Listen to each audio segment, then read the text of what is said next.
In this video we are going to learn about the structures of buckyballs, also known as Buckminster fullerenes, graphene and nanotubes, and what their importance are in an area of science called nanoscience.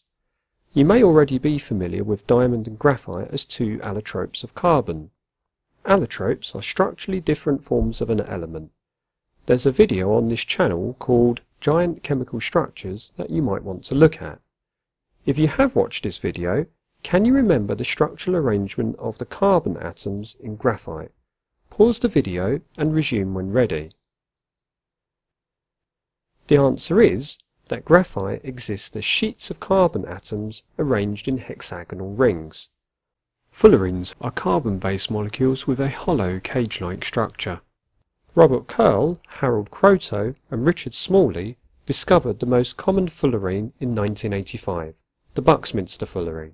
It consists of molecules containing 60 carbon atoms joined together forming a hollow sphere. There is an alternating arrangement of hexagons and pentagons, much like that seen in a football. Can you think why the space inside the fullerene is of importance? Pause the video and continue when you have a suggestion.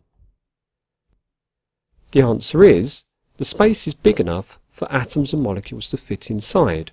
Already, scientists are utilizing this to cage radioactive metal atoms and drugs.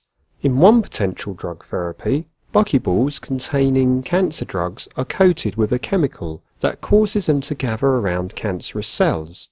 Once there, they deliver their drugs without harming healthy cells.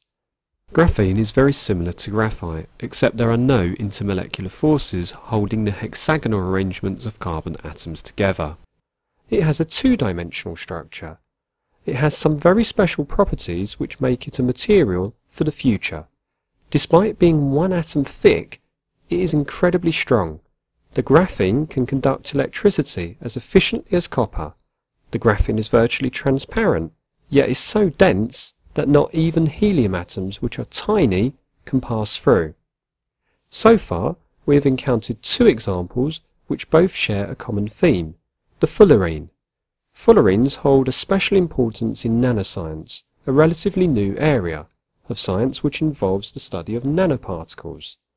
Nanoparticles are tiny particles made up of only a few hundred atoms.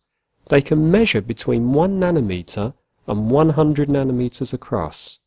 A nanometer is a billionth of a meter. To illustrate how small this is, a human hair is about 100,000 nanometers in diameter. Fullerene particles can be joined together to make nanotubes. These nanotubes have massive surface areas compared to their volumes, and this makes them excellent catalysts. You may recall that a chemical reaction takes place at the surface of a catalyst, and so having more surfaces enables that catalyst to work more efficiently. Nanotubes are the strongest and stiffest materials ever discovered. Often they are used to reinforce tennis rackets made out of graphite. All of these fullerene structures are revolutionary in the developing field of nanoscience. The nanoparticles mentioned here could be implicated in the development of new self-cleaning coatings in ovens and on windows, new types of computer processing, very strong and light building materials, and these fullerenes could be used as sensors to detect substances in tiny amounts, or to deliver drugs to specific sites in the body. In summary, there are three key nanoparticles, the Buckminster fullerenes, graphene, and nanotubes. These nanoparticles have a wide range of potential uses for the future.